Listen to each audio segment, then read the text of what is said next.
এক চালককে ছুরি মেরে অটোরিকশা ছিনতাইয়ের চেষ্টা করার সময় জনতার হাতে ধরা পড়েছেন শাফিন নামে এক যুবক। পরে তাকে পুলিশের কাছে সোপর্দ করা হয়।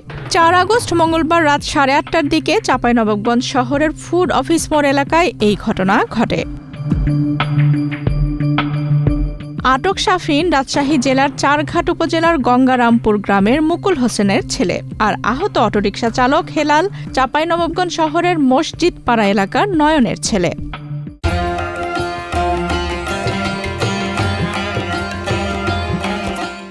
পুলিশ ও স্থানীয় সূত্রে জানা যায়, ছিনতাইয়ের উদ্দেশ্যে অটোরিকশা চালক হেলালের পেটে ছুরিকাঘাত করে শাফিন।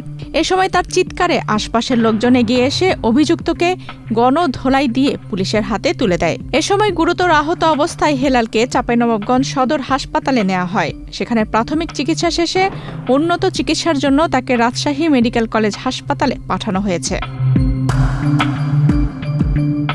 চাঁপাইনবাবগঞ্জ সদর মডেল থানার ভারপ্রাপ্ত কর্মকর্তা একরামুল হোসাইন ঘটনার সত্যতা নিশ্চিত করে জানান, আটক ব্যক্তির সঙ্গে আরও কেউ জড়িত ছিল কিনা তা খতিয়ে দেখা হচ্ছে। এ ঘটনায় আইনগত ব্যবস্থা নেওয়া হচ্ছে। তিনি আরও জানান, আটক শাফিনের বিরুদ্ধে রাজশাহীর চারঘাট থানায় 2টি মামলা রয়েছে। এর মধ্যে একটি মামলায় তিনি সাজাপ্রাপ্ত আসামি।